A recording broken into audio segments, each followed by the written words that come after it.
Alrighty guys, and welcome back. Today we're going to be looking at by far one of the strongest builds in Dead by Daylight. I call it the FunGoose Special.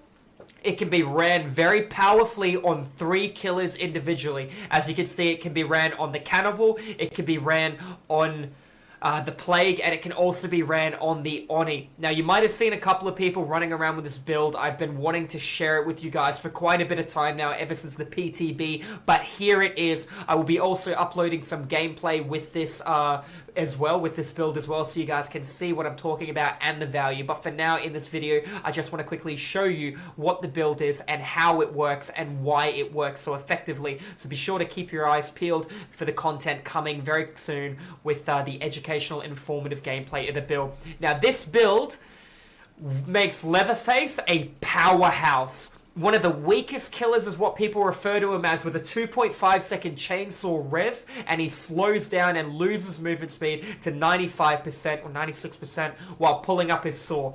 This build fixes the killer, makes him strong. You need no add-ons to run it.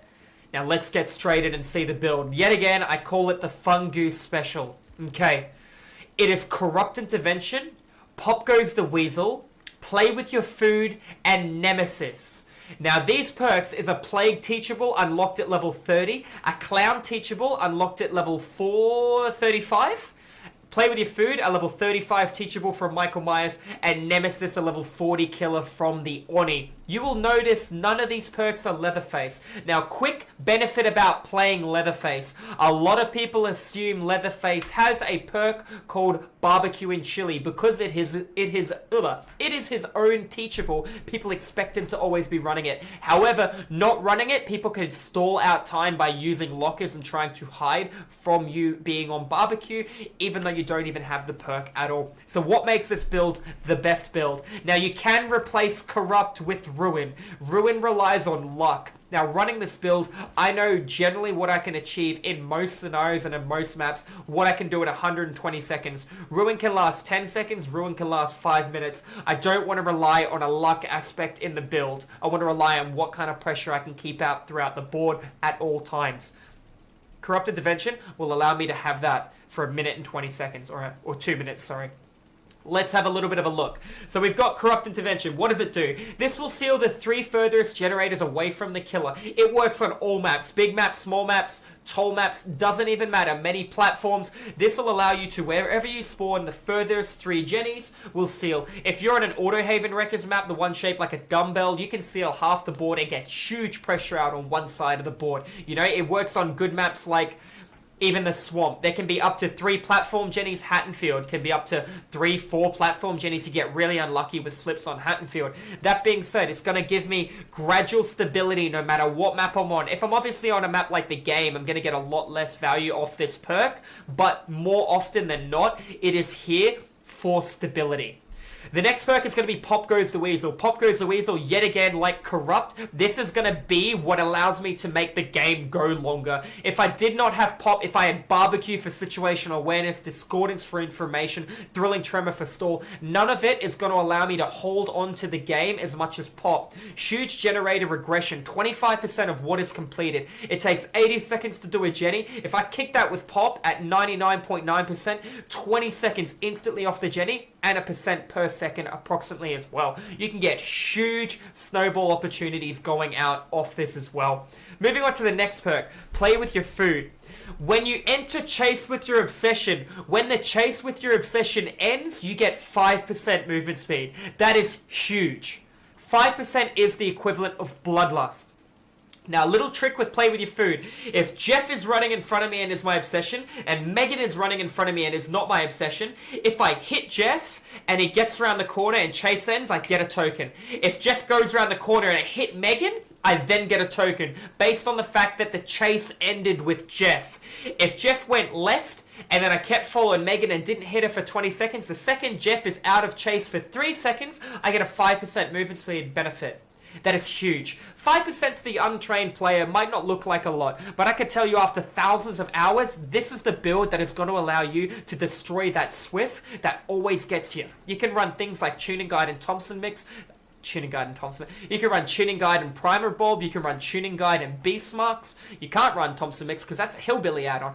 But there are a lot of different plays to counter the 2.5 second chainsaw penalty my man receives here when he revs his saw. Having one stack of play with your food, you move quicker than a survivor while pulling up the saw. Therefore, you don't have to worry about how far you slow down and catching them on the third or the fourth swing left to right on Leatherface. You will catch them on the first two.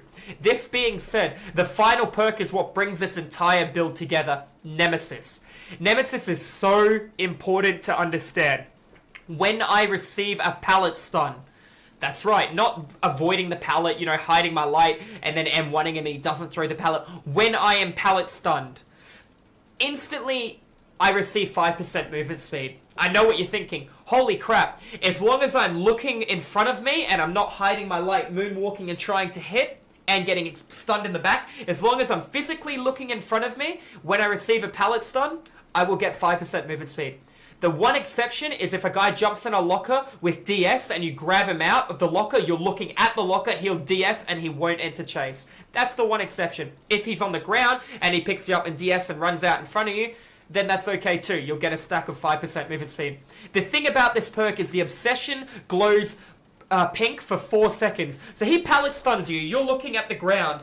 You can see in front of you bright pink the survivor. Some people might run and then wait on the corner to see if you break the pallet. Some people might just dip. Then you know not to break the pallet. Just because you received a pallet stun, you get 5% movement speed. Leatherface moves at 115. 120% counters almost any jungle gym in the game. You will get that pallet guaranteed.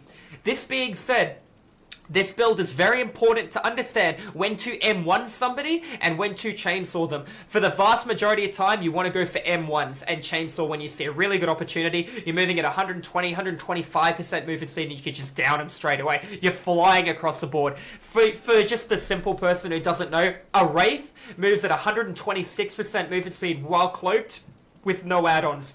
Leatherface can run around at that movement speed. Yup. He can be that fast. That's with 3 stacks of play with your food. Now, something to be mindful of is something called Bloodlust. All killers in Dead by Daylight have Bloodlust. After 15 seconds of chasing and not hitting a survivor or breaking a pallet or ending chase, you will receive 5% movement speed until you hit a survivor, you break a pallet, or you end chase for 2 or 3 seconds and can't reinitiate a chase. You can transfer Bloodlust from chase with Megan to a chase with Nia. You can transfer Bloodlust, so keep that in mind. So let me get this straight. A guy's looping me at a jungle gym. I get Bloodlust, and I hit him. He then pallet stuns me, and I get 5% movement speed.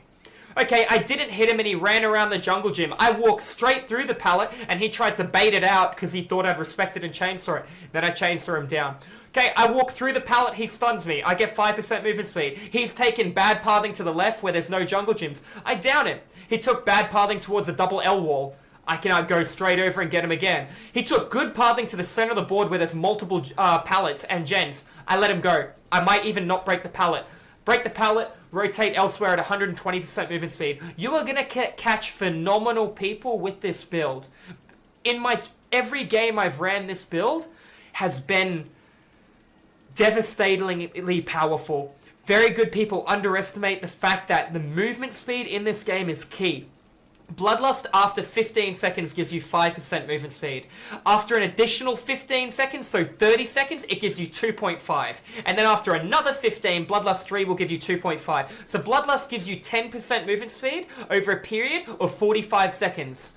This perk here gives me a token. Now, you can't just get a token, then a token, then a token. There is a little cooldown between, okay? So I just got pallet stunned. I'm looking at the ground. I'm getting a token. I'm breaking the pallet. There might be 5 or 6 seconds before I can get a token. I can, however, enter chase. Look at the bar when the bar looks like it's nearly 3 seconds done because the perk will highlight itself. When it's about here where I'm waving my cursor, I will end chase and then get another stack. Unless the guy took bad pathing, then I'll down him. The best part about the build is if you kill your obsession, you can still get the movement. It doesn't matter if you don't find your obsession because everybody is your obsession. The permanent movement speed is insane. Now this build, yet again referred to as the FunGoose Special, works phenomenally, like I said, on the Oni and the Plague.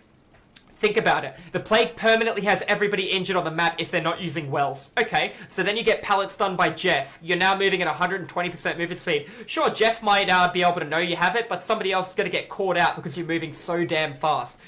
You've got an instant down permanently. It works good on Leatherface due to the fact that he needs to eat the pallets and get it out of the way. If you don't have add-ons on Leatherface, slowing down wherever you saw, people can utilize jungle gyms punishingly against you if you don't have beast marks and things like tuning guide to speed up the chainsaw. And the Oni. The Oni is where this build originated from, bringing in the Nemesis too. Oni can, multiple M1 people, M1 him through the pallet, take the stun. You've just got blood out of the guy. You're going to be able to see him through the wall for 4 seconds, know what he's doing based on where the blood goes. If the blood just dipped, if the blood kind of like huddled in one area, soak the blood through the wall, get 5% movement speed, and either leave, break the pallet, get another stack, down him. Just an important thing to know is if you have one stack of play with your food and you lunge hit him through a pallet and he doesn't throw the pallet, he just ended chase, so you get your one stack back. A big issue with this build is a lot of people going, okay, I want all 3 stacks and then I'm going to use all stacks. No, you can run around with 120% movement speed. 130 is obviously scarier, but 120 is more than enough. The only thing is when you swing, you consume a stack of play with your food. So you need to make sure you are going to hit him, or you're going to get another stack for doing it, yeah? You cannot afford not to do it. The fact is, Leatherface slows down with his saw, and you completely counter it. This is the FunGoose Special, guys. There are other builds you can run, but this is what I've had the most success with. So if you are a Leatherface that camps the basement, runs around with no ed, you're sick of getting looped and outplayed, this is the build for you. Do keep in mind, time management is important, especially if you don't have things like Ruin, okay? Don't commit to a chase for more than 15 seconds. Don't get Bloodlust, then hit somebody. Get the pallet, don't respect it, walk through, get the stack of play with your food, rotate depending on where the guy went, Got to keep pressure on multiple targets at once. Get one on the hook, one on the ground, one in chase. Therefore, the last guy has to be altruistic because there's 2 or 3 gens left. He can't do multiple jennies at the same time, so they can't pop adrenaline and win the game. There's a lot of ways to go into it, and guys, if you want to learn more, feel free to head over to the live stream where I stream on Twitch 5 days a week.